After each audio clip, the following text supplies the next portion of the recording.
This video I'm going to do is show how to make the baby, actually it's mittens, not booties. I don't know why I got booties up there. That's something else I'm going to have to fix. I'm in the process of tweaking the pattern. That's the reason why it's not on the internet now. And as you can see, there's my first fix. I brought a bunch of them with me.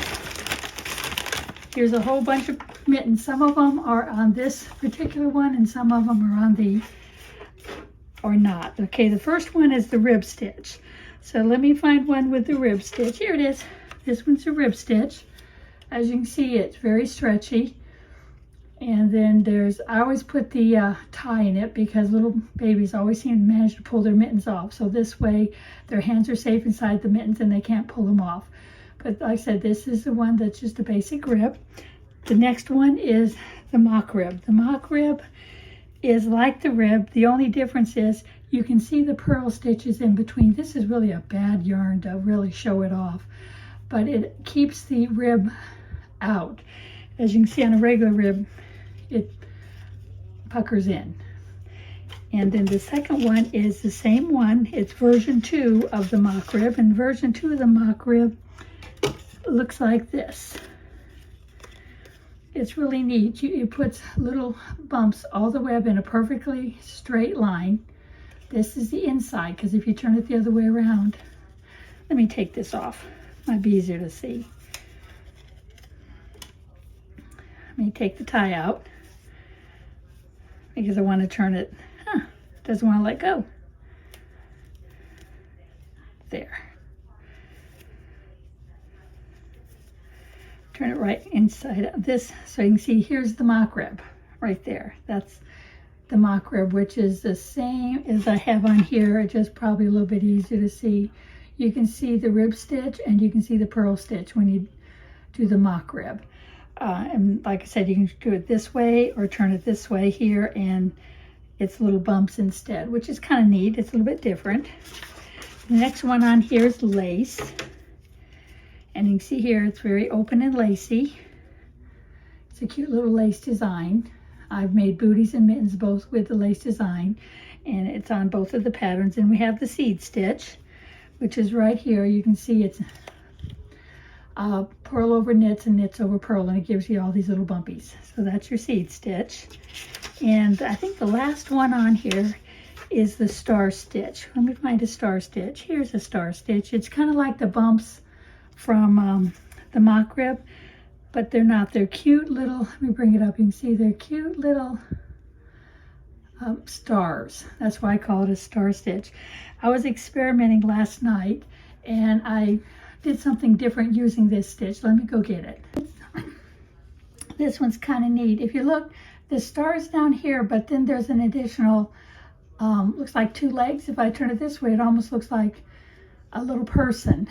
If I can get it to stretch out right. I'm sorry you can't see them too well. There they are. Looks like little people. There's the legs and there's the body, and the head is up there. I just did the star stitch a little bit different way. If anybody's interested in that, I'll go ahead and show how I did it. It was not complicated. It was pretty easy. Okay, all of these are the star stitch. This is the pattern I'm going to be showing right after this little segment. One of my favorite baby things to make is the little mittens. This is my favorite design. It's called a star stitch. It's really easy to do. I use Plymouth DreamDK, but they've changed the name. Now it's just DreamDK. That says to use a size 6 needle. And it is 5.5 stitches equals an inch. So that's, I think, like 22 stitches equals an inch. You can use any DK weight yarn you like. I just like this one because it's very soft. I've already done one, and it's done in this bright yellow. So I'm going to go ahead and make the second one and do it step by step so you can see. A lot of this part here is just plain stockinette, so I won't waste your time watching me knit 14 rows of stockinette. But we'll get this top done. And of course, we got the tie. I like to tie it around the baby's wrist because then I know it's going to stay you know, it's very easy for them to knock things off. So this is what it looks like without the tie in it. The tie is just basically a crochet chain, very straightforward and simple. And I do a simple fringe. because I tried weaving the tail back in this way and you could see that tail and it just didn't look nice. So I come up with this idea and it looks a lot nicer. Okay, we'll go ahead and start with a cast on. I usually get a piece, measure out about 18 inches. That seems to do for me about 25 stitches. So let's see, there's 12 and 4, that's 18. So I got roughly 18 inches now. And you just do whatever your favorite cast on is. Everybody has their favorite. I like the long tail. That's how come I need the 18 inches for the tail. And there's 2 ways to do the long tail. You can wrap it around your thumb, go up, hold it, yarn over, hold this tight, throw that back over the needle, and then pull it tight. Let's get this out of the way, and I'll enlarge this a little bit. Okay, so we do it again. Yarn over your thumb, hold it, yarn over with your right hand, hold your thread, throw it over, and then pull it tight. And that basically knits your first row. Now, I don't like to count it as a knitted row. Some people do. I just count it as my cast on. And you can do it this way all the way across if you like. But to me, it's slow. So I like to do it like the slingshot method. You put your thumb and your index finger through and pull it. And you make like, just your little slingshot. Go over your thumb, around your finger, back under the thumb, let go of the thumb, and then pull it with the thumb. So it's over, around, back through, drop it, and pull with your thumb. And it goes a lot quicker. And you can make it as loose or as tight as you want. You can make each of the stitches very tight, make each of the stitches very loose. It's just a very quick, easy way I found of actually doing a cast on. But like I said, there's many, many different ways. You choose the way that is the most comfortable for you, because after all, it is your booty. Let me get the yarn out of the way. But if I do the 18 inches and then cast on, I don't have a lot of leftover yarn at the end here. Let's see, where am I at now? 2, 4, 6, 8, 10, 12, 14, 16, 18, 20, 21, 22, 23. As you can see, it's really getting short. 24, so I have to kind of finish it up this way. There, so I got 25 in a very short tail, so there's no real waste. Okay, the first 2 rows of this one, I'm sorry I don't have the pattern in front of me. I'll bring it in later. But you just start with knitting 2 rows. Simple, straightforward, just plain old knit. That gives you your top edge, which is right there. And then you do the same thing here. So between your 2 rows of your 2 star stitch rows, you've got it kind of a border, which kind of gives it a little highlighting. So you want to knit the stitches across. A lot of it, like I said, I'll just kind of jump through because you won't really need to see me sit here and knit all these stitches. You knit whatever's comfortable for you. The Continental Way works with this pattern as well as the American Throw. Mine is the American Throw, but I don't do it quite the way my friend showed me. So this is the way I do it. As long as it works for you, it's awesome. Just go all the way across.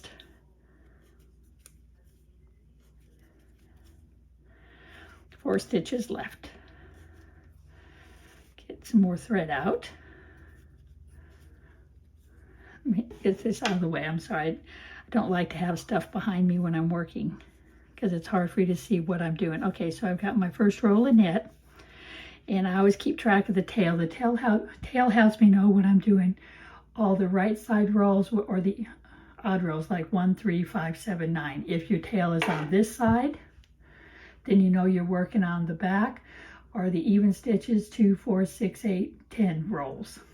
Okay, so which I'm on now. I just finished row 1, so now my tail is on my left, so this is row 2, or the back. And it's same thing, you're just going to knit across.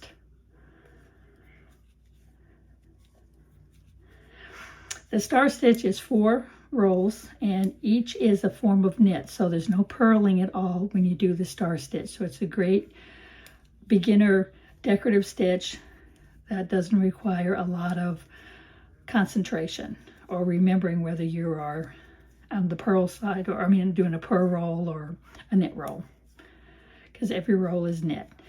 And there's little signals to show you which roll you're on to help you know that you're on the right track. Okay, we're just about done with row 2. Row 2 was another roll of knit, so now that's my top edge. Next row, we're going to start with the actual star stitch. The star stitch itself is only 2 rows long and topped with 2 rows of knit. Okay, so I turn it back around and my yarn is over here, so I'm on row 3. You see how you got your little ridge roll right here, which is your bottom roll, which is this one. If I turn it over, this, you'll see we're right here, just this. Now we're working on the star itself. And you know you're getting ready to work on a star if you have a ridge going across your needle. If you're on this side, as you can see, there's no real ridge going across the edge of the needle. You know you're on the wrong side. So if you turn it over, you can definitely see you got a solid ridge right there. All right, so it's just a 2-stitch process. So you knit your first stitch and slip your second stitch as if to purl. Just slip it right off your needle. That's it. So now we knit, slip, knit, slip, all the way across, knit, slip. So it's very easy to do.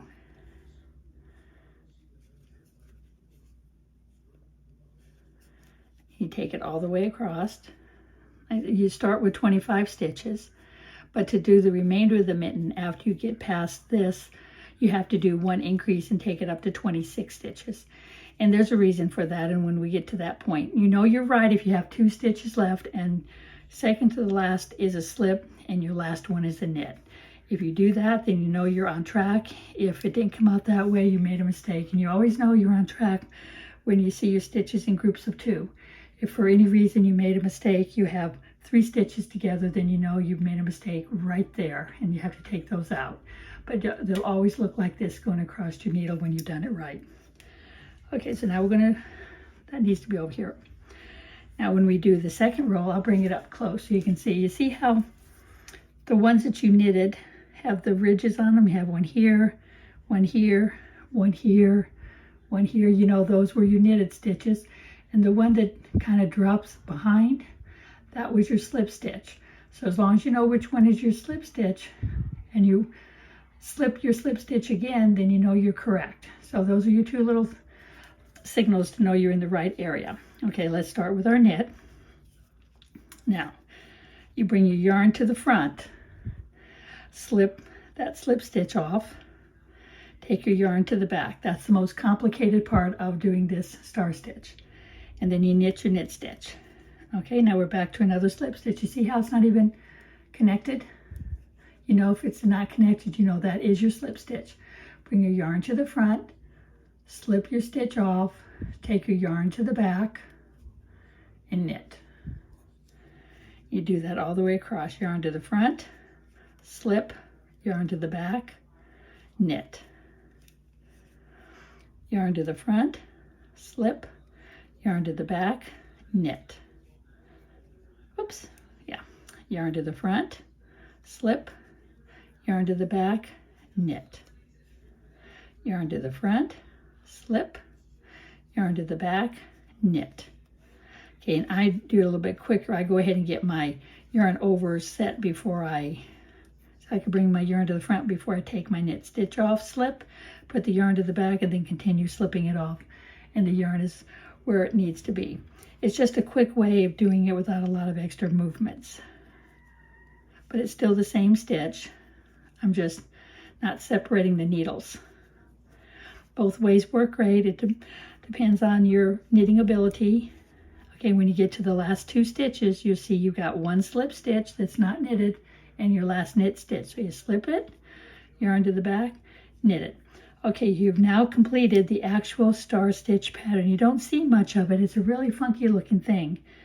When you see like 2 rows of ridges across the front, then you know you've just completed your first roll of, your second roll of the star stitch. After that, it's 2 rows of knit. So you just, and if for some reason you forget and you try to do your slip, knit, slip, you're going to see it doesn't lay right. You know, and your tail is another clue. If you got your tail, you know you're on an odd roll. In this case, it would be roll 3 of your star stitch. So you knit all the way across.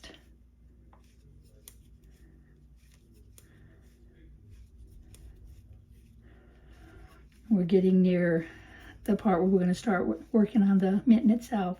But first we're going to have to repeat these last 4 rows. The 2 rows of the star stitch and 2 rows of knit. It is in the pattern. I don't have the pattern in front of me. I will get it.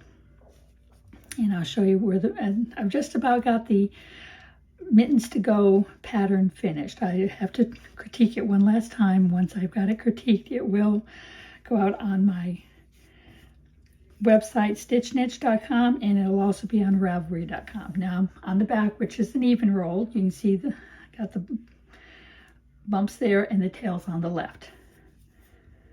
And this would be another knit row. So you got 2 rows of knit, 2 rows of star stitch, 2 rows of knit, 2 rows of star stitch. And the whole thing is repeated until you get the amount of rows of star stitch you want. On the mitten, I only do 2. On the booties, I do 2. But on the hat, I do 4.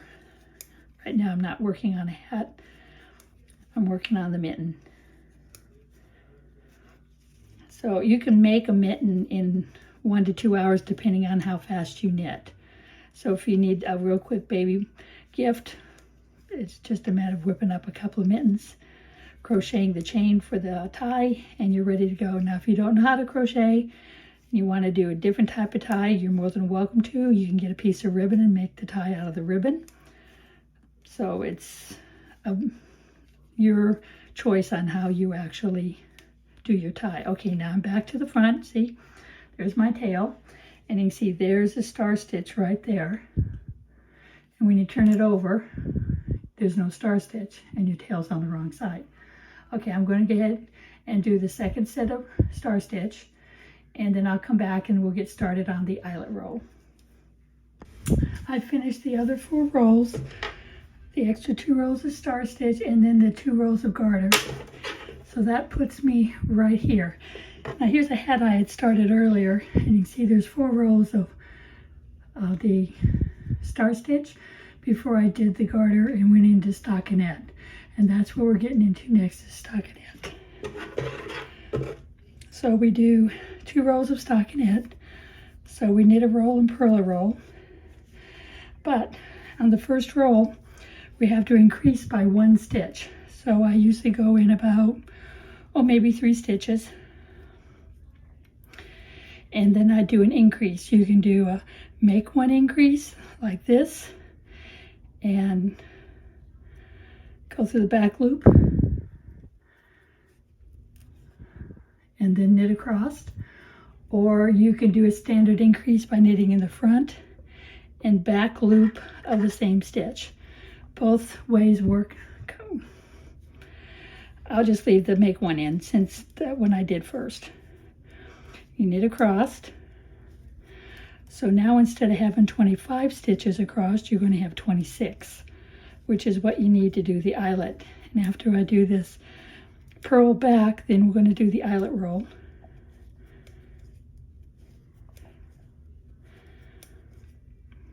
It's all quick and easy. That's why I said you could make this in 1 to 2 hours depending on your knitting speed. I've never timed it. I just know that it takes me in somewhere in that time range. Okay, I got the first row done. Now when I turn it, instead of knitting back like I did all the other times, we're going to purl back. So you bring the yarn to the front, go in the front of the loop, yarn over, and then tip it back. And that's a purl. So we go in the front, yarn over, tip it back. And that does a purl. Where when you knit, you go through the back of the loop and everything is done behind the needle. Here everything is done in front of the needle. And this is a purl stitch.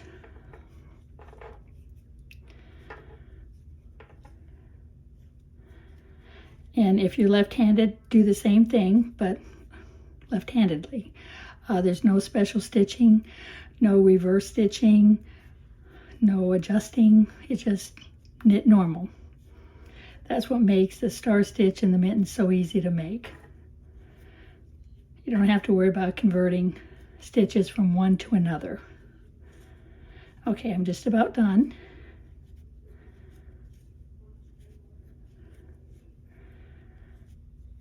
Okay, so now I got my row of purl done. So when you look, you can see here, instead of another ridge, it's nice and smooth, which stockinette does. Okay, now we're going to do the eyelet roll. So it's just a couple of stitches and yarn overs. So we do knit 2, 1, 2. Now we do a yarn over. This yarn over is what makes the hole. And since we're adding a stitch, we need to take away a stitch. So we knit the next 2 together. So we still have our 4 stitches. Now I'll do another yarn over, which makes 5. So I have to put these 2 together to make 6. And you can see where the eyelets are going to be. And you do it all the way across. Yarn over, knit 2 together. Yarn over, knit 2 together. Yarn over, knit 2 together. Yarn over, knit 2 together. Yarn over, and you just do it all the way across. It's a very repetitious design, as you can tell. Yarn over, knit 2 together. Yarn over, knit 2 together. Now you're down to 2 stitches, but you need 1 more yarn over, because without that other yarn over you will not have 12. Because if you look, you can see your yarn overs. There's one right there. There's 1, 2, 3, 4, 5, 6, 7, 8, 9, 10, 11. So that's number 12. And instead of knitting these 2 together, we just knit them individually. The reason for that is this is where the seam is. The seam will be right between these last 2 stitches and these first 2 stitches. Now we're on the back side. And the back is purl, because everything from this point on is going to be stockinette or knit, roll, purl, roll. Knit a roll, purl a roll. But first we got to get past the eyelet rolls. Now this one can be a little difficult because you have this big hole. You just have to be careful and make sure you treat it as a knit stitch, even though it's a hole. See how I go inside of it? Just, I'm careful not to drop it off this needle until the stitch is done.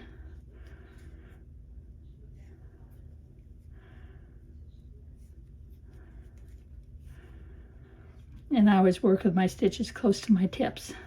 That way I'm not stretching anything. Some like to work with their yarn a little further back, which is perfectly fine. Whatever you're the most comfortable with.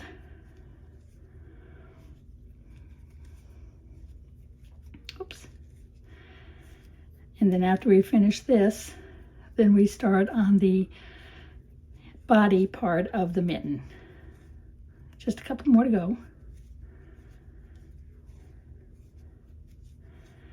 Now the directions will say do 14 or 18 rolls of stockinette. If you're doing a 0 to a newborn size, you want to do 14 rolls of stockinette. If you're doing the 3 to 6 month size, you would do 18 rolls. So let me get this out of the way.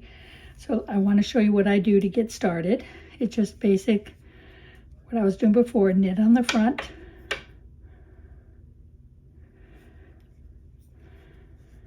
Oh, my yarn got caught. That's how come my needle fell out. All right, so let's go all the way across. You'll see it's kind of loose, but it has to be a little loose because that's where your eyelet hole is. So make sure you catch the stitch above the eyelet hole too. You don't want to drop it,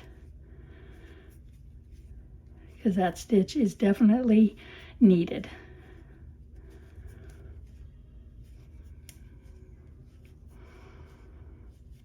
And the finishing off is only 5 rolls, and it's quick and easy.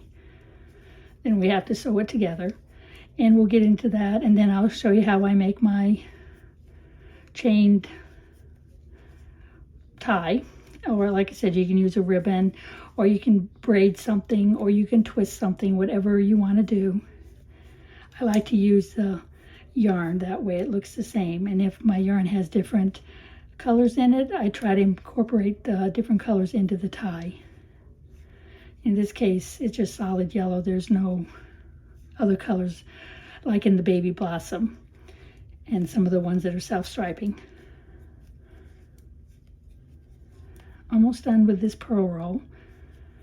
This is the first 2 rows of my 14 because I'm making the newborn size, so I'm going to have to do 14 rows of stockinette. This is row 2. And after I get this done, I'll show you what I do to make it easy to count, because it can be a challenge to count, especially when the stitches are small, and to know where your first roll of your body of your mitten starts with all these yarn overs and holes. You get these last 3 stitches. Okay. Now there is the front. You can see all my little eyelets. Now what I do is I get myself a stitch marker. These are the clover locking ones, which I really like, and you want to go back 2 rows. So row 1 is on the needle. Row 2, which is just below it, this is actually the first roll. Let me get this and do it. This is actually the first roll of your 14. This is your last roll of your eyelet. So you want to put your safety pin in your last roll of eyelet, so you have 1 below the needle and 1 on the needle. So that's row 1 and row 2 of your body. So let me find it again. Row 1, okay, so I put it into the second one down. So now you can see this row we don't count because that's the last roll of the eyelet. So this is row 1 and row 2. Now I need to do 12 more rolls. When I get the other 12 done, I'll come back. I just wanted to show you where I'm at. I went ahead and knitted a few rolls, so now we can count to see where we're at. So we start here. 1, 2, 3, 4, 5, 6, 7, 8, 9.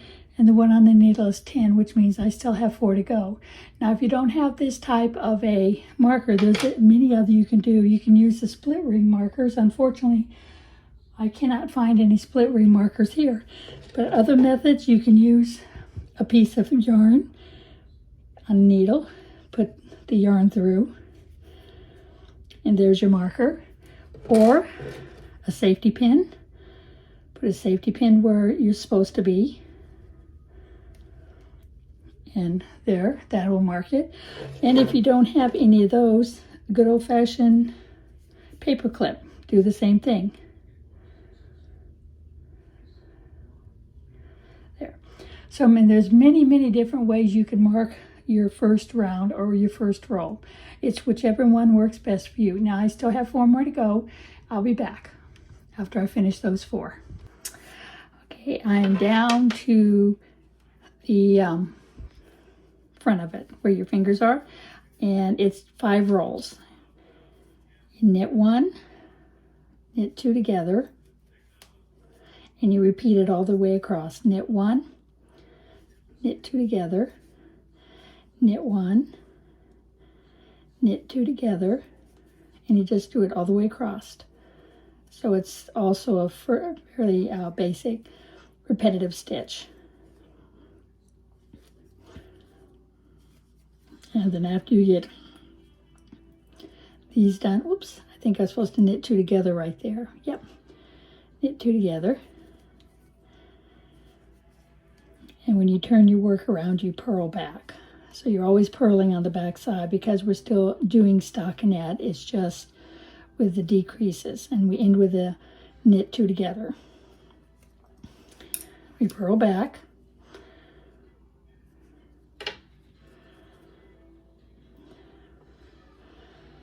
For some reason, my fingers are not cooperating. So please bear with me. I'm going to have to hold my work a little bit closer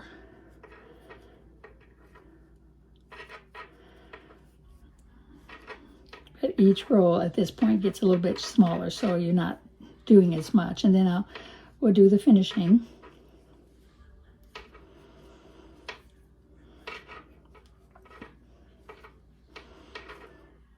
Okay, almost there.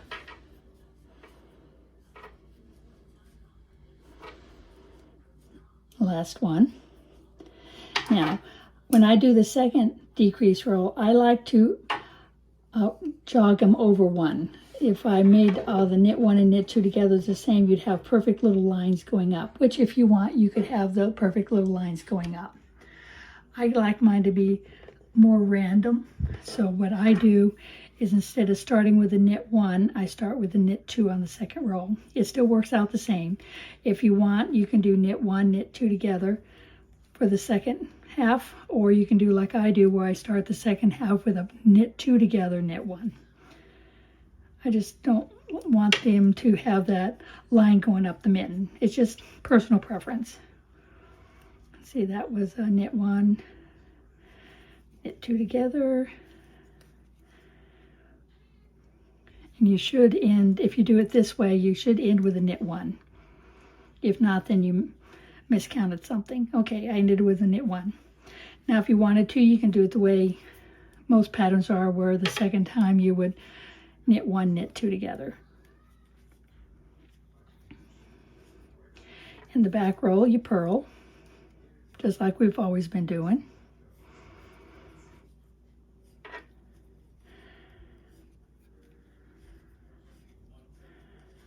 Three more, and then the last roll we knit two together all the way across, but we do not purl back. That makes the tip a little too pointy, so I just stop with the last roll of knitting two together all the way across. So there's knit two together, knit two together,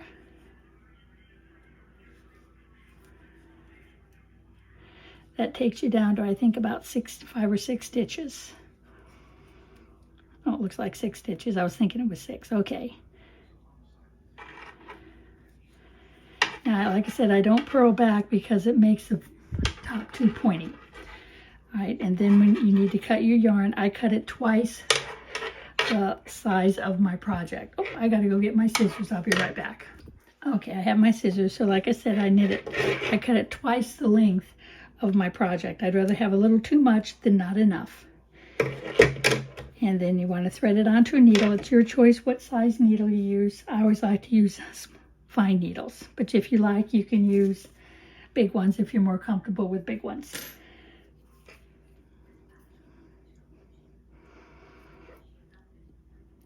Okay.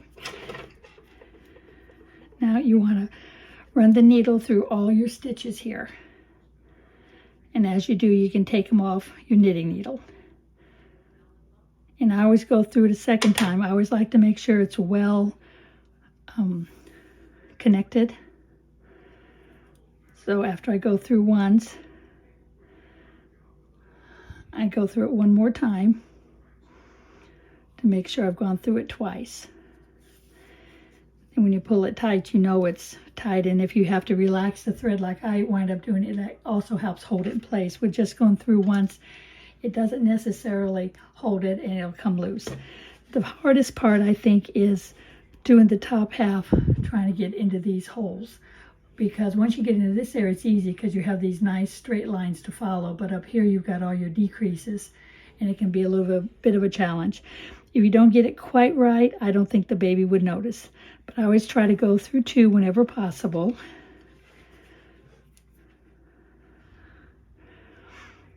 Like that. Actually, that should be here, I think. And come back over to this one. Like I said, even if you're not exactly correct, it really doesn't show much. Give me a longer tail. Trying to get this turned sometimes can be a challenge.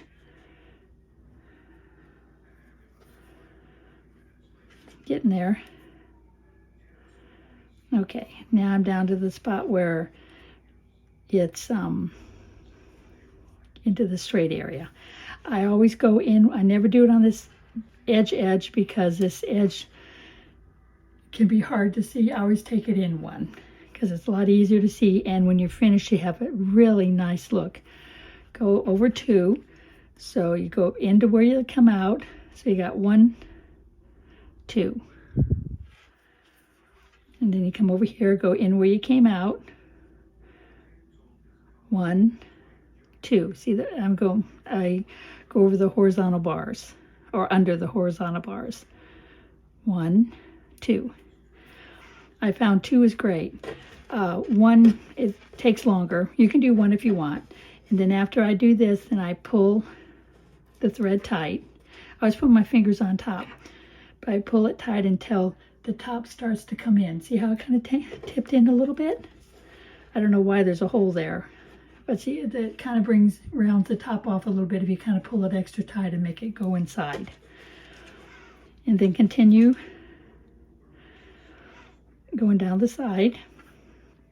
But I found by putting my hand on top of my work, I can feel it as it tightens up, because you want it tight but not so tight it starts to gather. You want it tight enough to have both of these sides touching each other, so as you pull it apart you don't see the seams, or where you actually made your seam, I should say. And now if you look, you see this side is longer than this side, which happens once in a while. When that happens, on the side that's longer, you go through 2 like regular, but when you get to the other side, you only do 1. Then you come over here and do 2, and then pull it tight. See how I gather it up? Then check and see. See, we're definitely a little closer.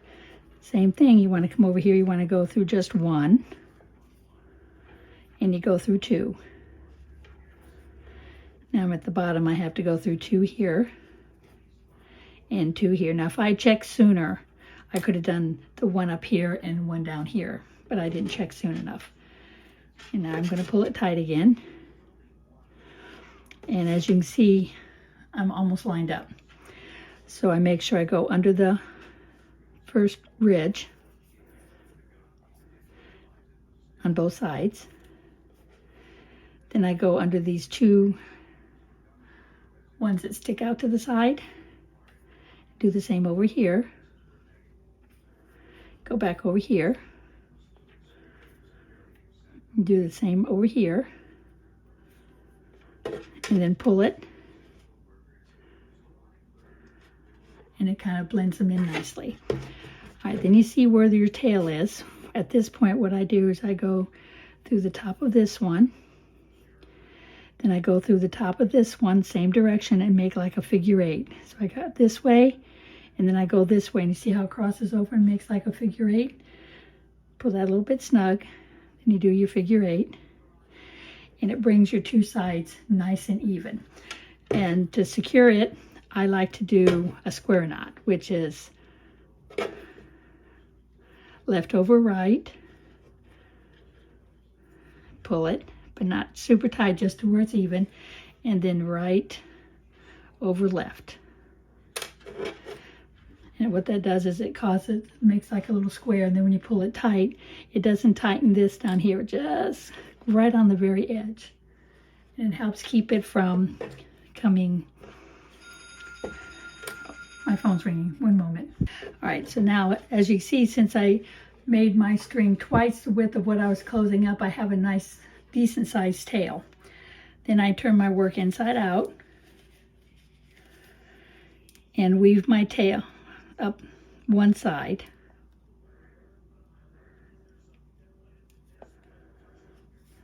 But when you get to the end, don't pull it super tight, because then it's going to make this scrunch in, and we don't want it to scrunch in.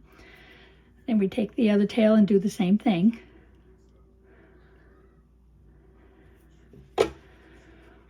And weave that through.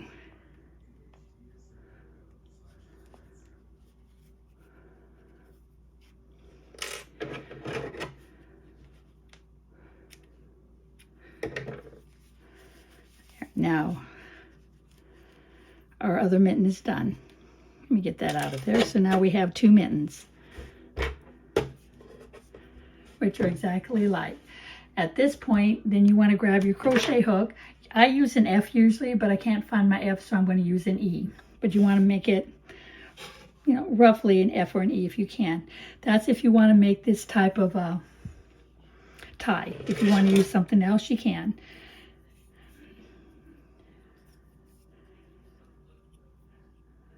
And it's either anywhere between 70 and 75 chains, and that's all there is to it. You don't do any singles or doubles, it's just the chain.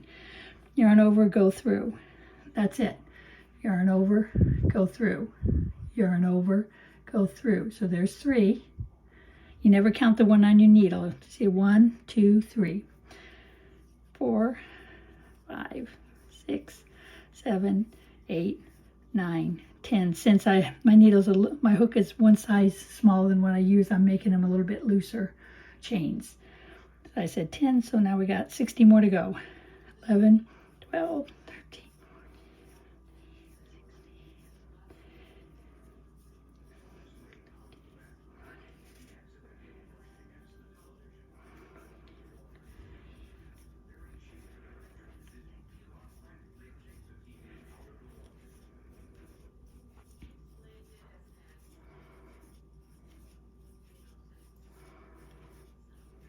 I'm up to 40, so I'm almost there.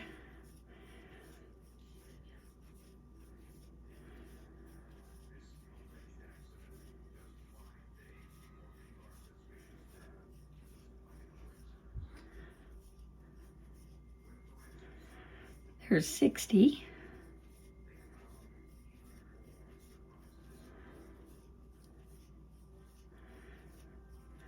72, 73, 74, 75.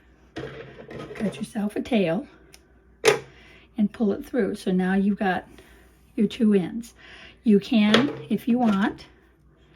I don't like to do this because it makes the end kind of thick and it doesn't give it a nice, I grabbed the wrong needle. I'll see if I can get it there. You can weave it back through if you want, but it makes it kind of thick and I just don't like the appearance. So instead of that, I cut 2 pieces of yarn about 6-8 inches long, fold it in half, get my crochet hook, go through the very first stitch. I gotta get this folded in half. There. Fold it over so you have 4 tails, you might say. Pull it through. Oops, I missed. That fell off. Let me try again. Okay, you pull it through. So you have your loop. Now when you go to pull this through the loop, pull all 5, the tail plus the other 4 through that loop. And then you tug on it. And there's your one side of your fringe, and then you cut it to whatever length you want. I usually make mine about 1 inch. And that way you don't have this straggly tail or a big thick spot on your tie. So we do the same thing again. Go through the last stitch. Lay the yarn over, go through, pull up a loop, and pull all 5 tails through the loop. And there's your other one. So now when it's time to put it through your mitten, you want to go through 6 of them all together. So this is your first 2, which you're not going to go through. Here's your second 2. So we're going to start in on the third 2 right there. And you do it from the back seam. So you pull it through, go to the next 2, pull it through, go to the next 2, pull it through. So now we're at the back seam, which is right here. You can feel it with your hand, but that way when this crosses over, it crosses over the kind of the thickest part of the back seam. Now we go to the other 6 holes. That's why I want to do 12, 6 on each side. That one's through. Then you go through these 2, and that leaves 2 left.